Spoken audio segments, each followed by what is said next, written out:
Bonjour, dans cette vidéo, je vais vous montrer un petit peu en fait une technique utilisée pour faire des surfaçages avec îlot.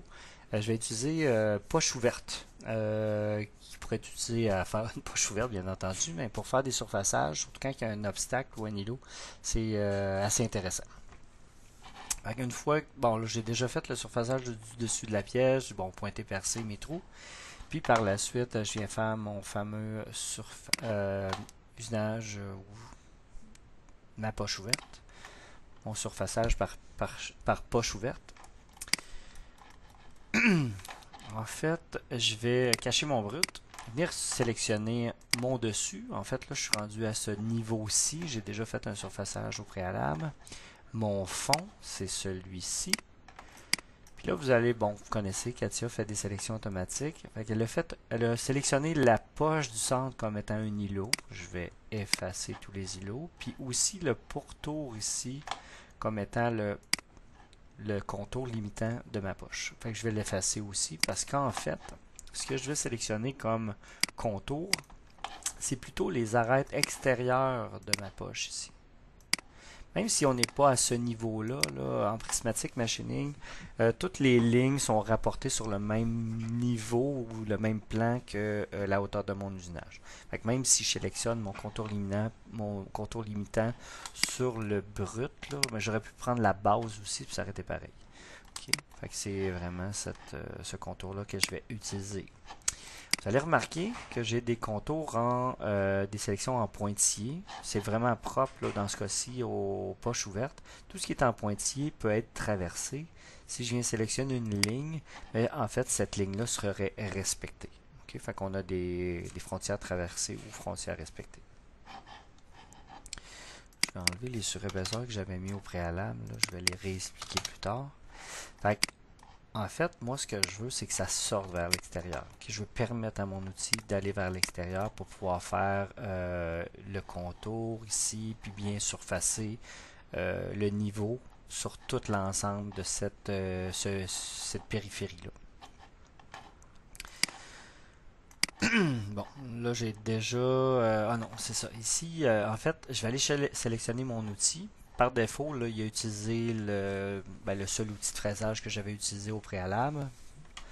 Je vais aller changer ici mon outil. Fait que je vais aller dans le catalogue. Mais j'ai déjà été chercher dans le catalogue. C'est pour ça que je vais aller chercher par ici. Mais en fait, dans le catalogue OA440, c'est la fraise 625 que j'ai choisie.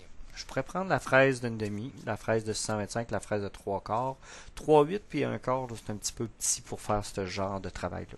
Puis en fait, je choisis une fraise qui va me servir pas juste à faire ce surfaçage-là entre les deux îlots, mais aussi le contour de la pièce.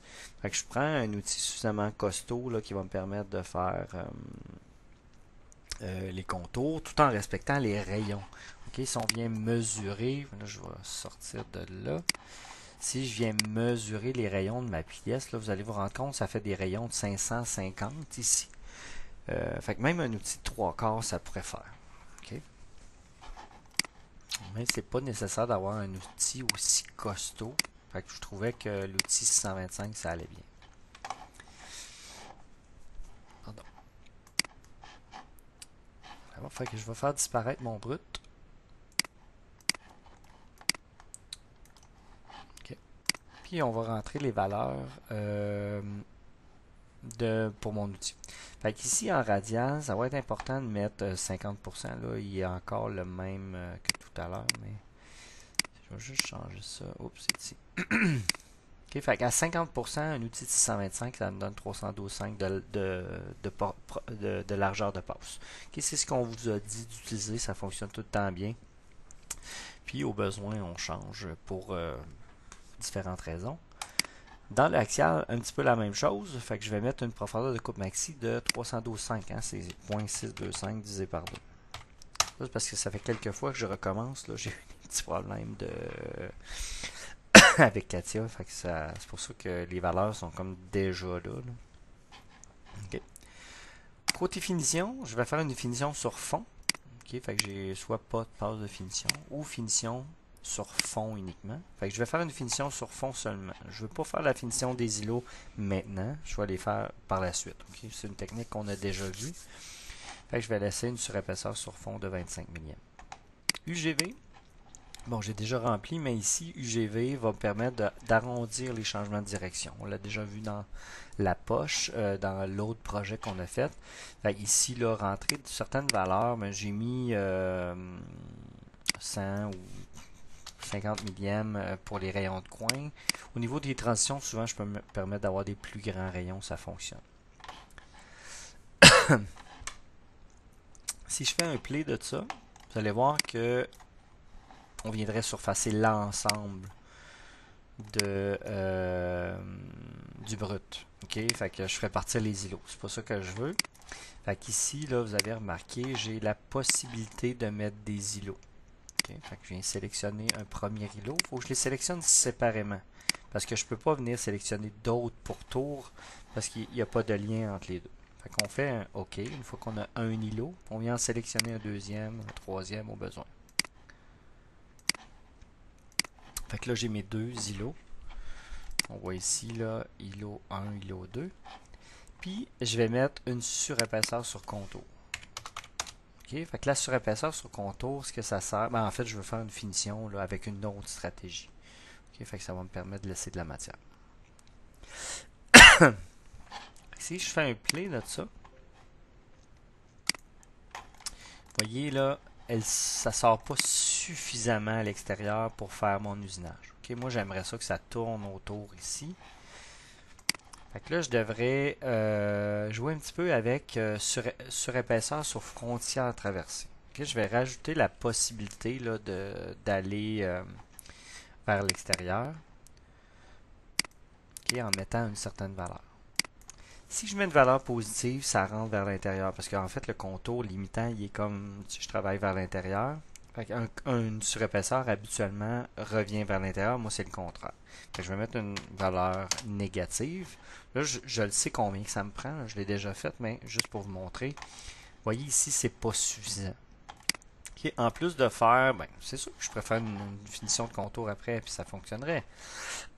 Mais je préférerais avoir tous mes parcours faits, puis éviter justement, là, vous voyez, la gestion des macros va être complexe si je viens relever là, pour faire plusieurs sections de ma pièce. Fait que je vais augmenter ça à moins 230, 250, ça fonctionne. Vous allez voir ici. Vous voyez, ça fait le tour au complet. 230, c'est vraiment le minimum. Okay. Ce que je vais faire, donc là, c'est ça, je vais vous montrer, là, puisque j'ai déjà sélectionné. J'aurais dû tout remettre à zéro. Fait ici, là, pour vous, quand vous allez le faire, ça va ressembler à ça. OK? Ce que je préfère rajouter aussi, de faire un départ à l'extérieur. Ça, là, tout ça pour simplifier beaucoup les macros, plutôt que de faire une entrée en rampe comme on a fait dans les autres poches. Étant donné que la poche est ouverte, je peux commencer à l'extérieur. Ça, c'est un gros plus. Je peux mettre une valeur ou non, vous allez voir, étant donné que j'ai déjà mis une surépaisseur négative, je vais être déjà à l'extérieur. Vous voyez ici mon point de départ. Je suis déjà à l'extérieur de la pièce. Je n'ai pas besoin de rajouter en plus une certaine valeur. Il faudrait évaluer la distance qui est ici. C'est un petit peu difficile. Mais je suis déjà à l'extérieur. Ça marche. L'autre chose, vous voyez ici, les transitions là, sont très carrées, curieusement. Je ne comprends pas pour quelle raison. En fait, j'ai demandé des transitions avec UGV. Mais je me suis rendu compte, là, c'est une autre chose que je fais souvent quand je fais des poches, c'est que je veux des poches complexes. Je veux m'assurer de rester sur le fond plutôt que de remonter pour aller usiner un autre endroit. Comme tout à l'heure, on voyait que mon outil remontait constamment pour aller faire certaines sections. Mais en restant toujours sur le fond, ça change un petit peu le parcours. Vous voyez là, je préfère de loin cette façon de faire là. Mes transitions sont tout arrondies. Puis ça me permet là, de faire ma poche. On voit ici, là, juste pour le rouler au complet.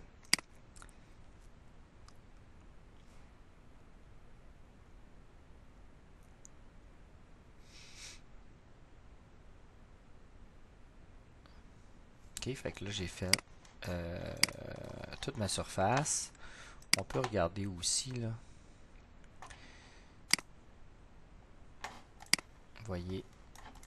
Puis une autre petite option, là, ça a l'air d'être correct, mais des fois quand on joue avec la largeur de passe, on pourrait demander d'éviter les crêtes.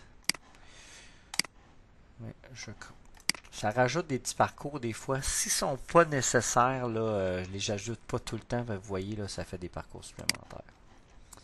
Je vais l'enlever, là, ça avait l'air à bien fonctionner. Maintenant, il reste les macros à faire. Fait que les macros, j'arrive du changement d'outil. Ici, je vais rajouter au niveau de l'approche un trajet axial. Là, je suis à l'extérieur. Okay, on pourrait faire un usinage à partir du plan de 100 millième. Ou rapide. J'ai pas vraiment de problème avec ça quand on est à l'extérieur, mais je rajoute quand même mon plan de ici d'1 pouce. Par contre, je vais en profiter étant donné que je vais faire approche sur passe de finition et entre niveaux. Ça vaut la peine de copier celui-là qui est au plan de 100 millième. C'est par la suite que je vais ajouter mon plan d'1 pouce. Fait qu'on voit ici, là, on va activer liaison sur passe de finition et entre niveaux. Le retrait, je vais faire un retrait tangentiel parce que je sais pas si vous avez remarqué, mais on a comme fini ici sur une paroi. Fait qu'on sort en tangentiel, on revient au plan. On va regarder là ce que ça donne comme sortie. Là, c'est peut-être excessif. Vitesse d'usinage, vitesse rapide jusqu'au plan de 100. Ça me donne... Oups, je vais le copier sur mes autres macros. Ça marche. Ok, fait qu'en fait, mes deux sorties tangentielles sont ici. Mes deux approches, ma première et mon approche sur passe de finition. Ici, j'avais activé entre niveaux au cas où qu'il y ait une modification à la pièce puis que le niveau augmente ici, mais c'est pas vraiment nécessaire. C'est sûr qu'on n'altérera pas la pièce à ce que ça fasse une passe supplémentaire. Fait que vous voyez, là, ça change absolument rien, c'est la même. Quelque chose qui peut être intéressant ici sur la sortie tangentielle. Je pourrais faire un petit 5 degrés ici. Quand il va sortir, vous voyez, il va s'incliner vers le haut un petit peu. Fait que comme ça, ça quitte l'espace ici qui a déjà été comme surfacé. Fait que ça, c'est intéressant.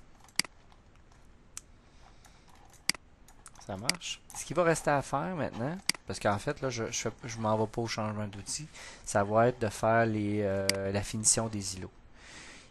Bon, ici, là, je vous recommande fortement de faire la finition des îlots. Je fais juste la partie intérieure. Je fais pas le tour au complet parce qu'en fait, la finition du contour ici va se faire plutôt quand on va faire l'opération suivante. OK?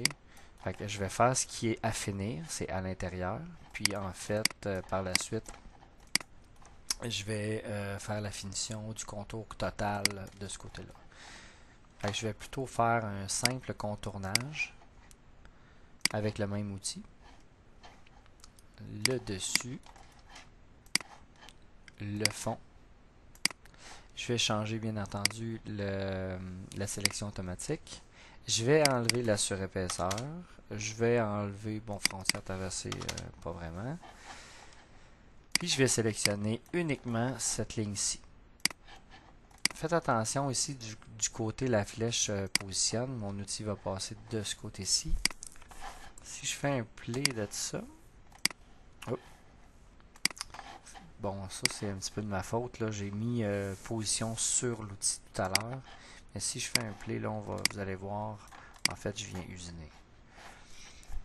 Je vais enlever la passe de finition.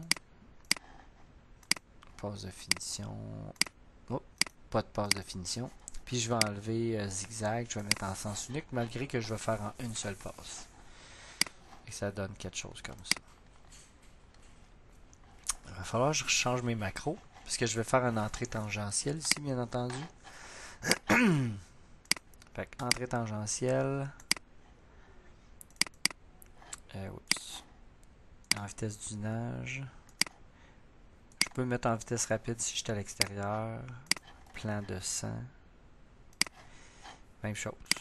Sortie tangentielle. Je me rappelle plus que j'ai mis. Je vais regarder. Vitesse d'usinage. Rapide. Jusqu'au plan de 100. Oh, j'avais rien mis. Je suis obligé de mettre plus que ça. On va regarder. Vous voyez ici, là, c'est pas suffisamment à mon goût. Je vais augmenter un petit peu ici. 0.375. 0.375. Comme ça, je suis plus loin à l'extérieur. Fait que je dois respecter mon 100 millième ici. Fait que là, je suis en train de faire ma finition de mon contour intérieur ici et non l'extérieur. Puis il reste tout simplement à faire un copier-coller. Changer de guide.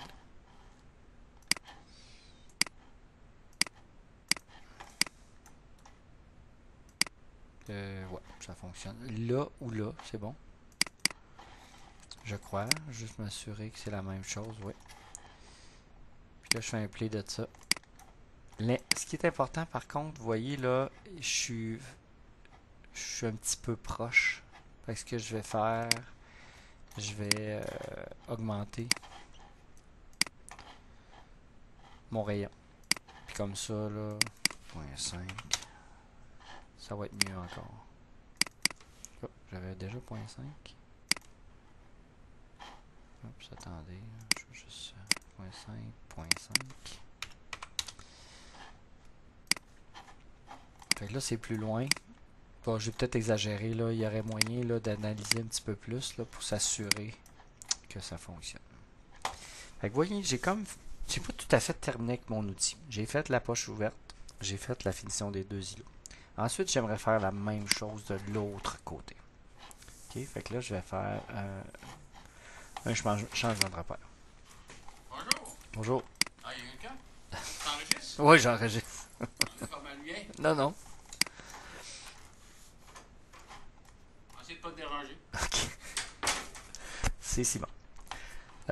Fait que là, ici, si je veux faire un changement de repère, je vais retourner à 1 pouce comme si je faisais un changement d'outil. Puis par la suite, là, je vais pouvoir faire le changement de repère. Je vais faire ça dans un autre clip pour vous expliquer un petit peu là, ce qui est l'idéal en fait. Quand que je veux faire mes changements de repère, je suis pas obligé de les faire. Ben, je peux faire au fur et à mesure, mais je vais en avoir quand même plusieurs. Puis je vais peut-être expliquer un petit peu plus en profondeur là, ce qu'on va faire au niveau des changements de repère. Puis je vais juste là un retrait à 1 pouce ici.